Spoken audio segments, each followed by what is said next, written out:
नमस्कार, बहुत स्वागत है आपका। आप देख रहे हैं पंडित शोभाकांत मिश्र यूट्यूब चैनल। मैं हूं आपके साथ शोभाकांत मिश्र। कथा इस प्रकार है।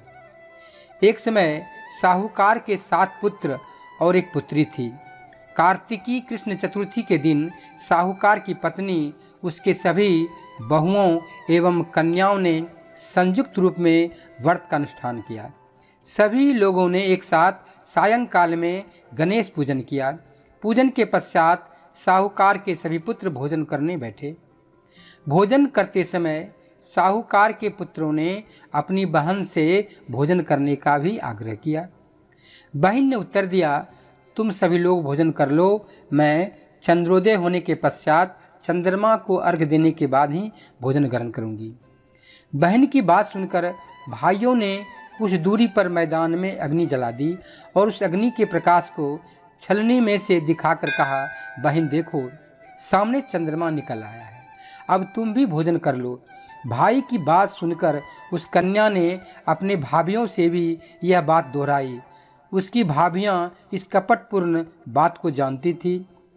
उन्होंने कहा, अभी चांद नहीं निकला है, तुम्हारे भाइयों ने अग्नि के प्रकाश द्वारा तुम्हें चंद्रमा के उदित होने का भान कराया है। परंतु अपनी भाभियों की बात पर उस कन्या ने कोई ध्यान न देकर अर्घ्य दे डाला और उसके बाद भोजन भी कर लिया। उसके इस कृत्य से गणपति भगवान अत्यधिक रुष्ट हो गए, जिसके फलस्वरूप उस कन्या का पति भयंकर रोग से ग्रस्त हो गया। चिकित्सा आदि कराने में संचित धन नष्ट हो गया और वह अत्यंत शोकाकुल होकर कष्ट भोगने लगी। कष्ट भोगने के बाद जब उसे अपनी भूल का ज्ञात हुआ तो वह बारंबार मन पश्चाताप करने लगी। उसने अपनी भूल के लिए गणेश जी से क्षमा याचना की और व्रत को पुनः भक्तिपूर्वक पूरा किया। उसकी आराधना से गणेश जी पुनः प्रसन्न हो गए और सभी कष्टों का निवारण कर उसे धन धान्य से पूर्ण कर दिया।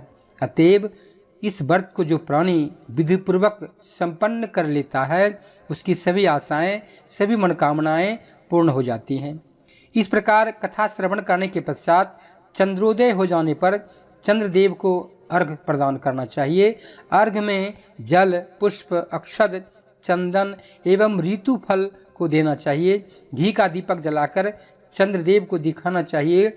अर्घ्य दान काल में ओम चंद्राय नमः इस मंत्र का उच्चारण भी करते रहना चाहिए। इसके अनंतर 4 बार परिक्रमा कर चंद्रदेव को दंडवत करें। इतना कर लेने के पश्चात घर में वृद्ध जनों को भोजन कराकर स्वयं भोजन करें। पूजन काल में व्यवहृत पदार्थ, अर्पित किए गए नैवेद्य आदि को ब्राह्मणों को दान देना चाहिए। इस प्रकार भक्ति भाव से जो लोग चतुर्थी व्रत को करते हैं, उनकी सभी मनोकामनाएं पूर्ण हो जाती हैं। जय श्री विघ्नहर्ता गणेशाय नमः।